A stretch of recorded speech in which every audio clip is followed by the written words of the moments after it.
whether unprogrammed appropriations violate Section 22, Article 7, requiring the budget to have sources of financing, whether unprogrammed appropriations are rider provisions, and whether unprogrammed appropriations violate the separation of powers and the effect and undue delegation of legislative power. A shadow budget that is contingent, expandable, and dependent on discretion after enactment. Public funds belong to the people, and their use must be governed by clear constitutional limits, not by shifting conditions or post-enactment authority. Hindi nakaayon at labag sa saligang batas.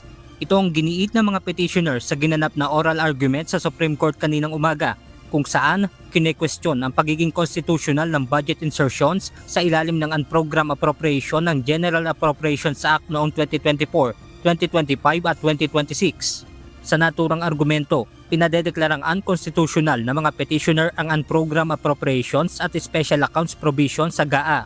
Sina dating Albay 1st District Representative Edsel Lagman at Senator Aquilino Coco Pimentel III ay kine-question ang 449.5 billion pesos sa bicameral insertion sa 2024 GAA.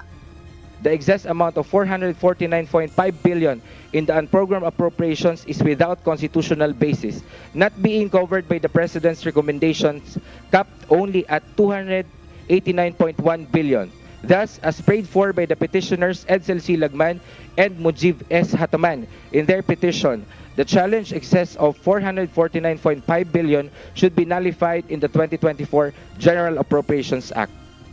Mayroon din kumekestyon sa amendment sa special accounts sa General Fund sa 2025 GAA, at ang grupo ni na Representative Leila de Lima at Edgar Erice ay ang unprogrammed appropriation sa 2026 GAA.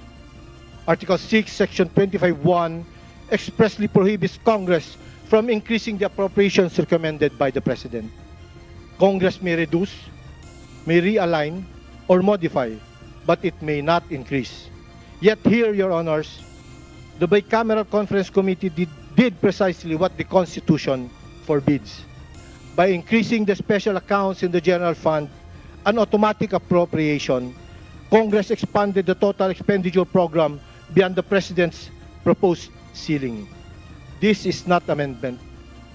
This is unconstitutional expansion.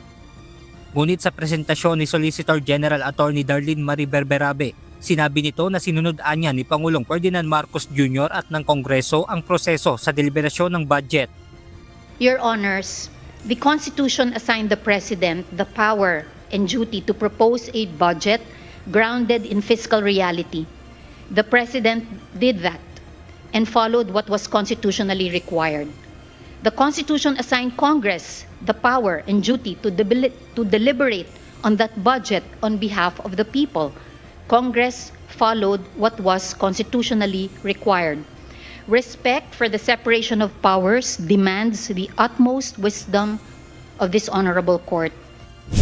Dagdag pa ng Solicitor General, hindi dapat kaagad gawin ang pagpapawalang bisa sa buong mekanismo ng lehislatibo hanggat walang ibinibigay na malinaw na batayan ang mga nagpepetisyon.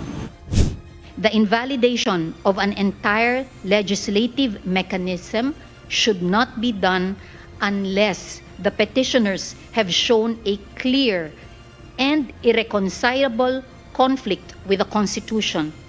It is our position that they have not.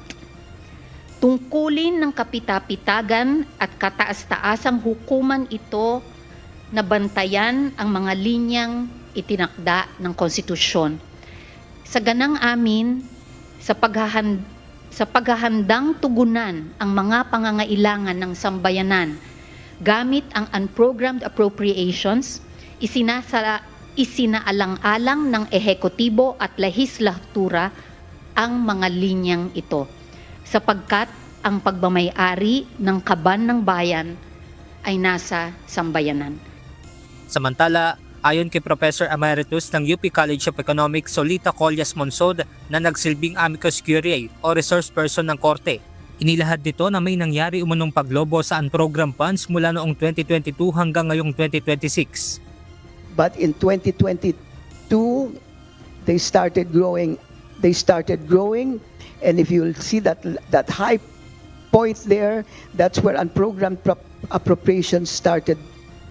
Wow.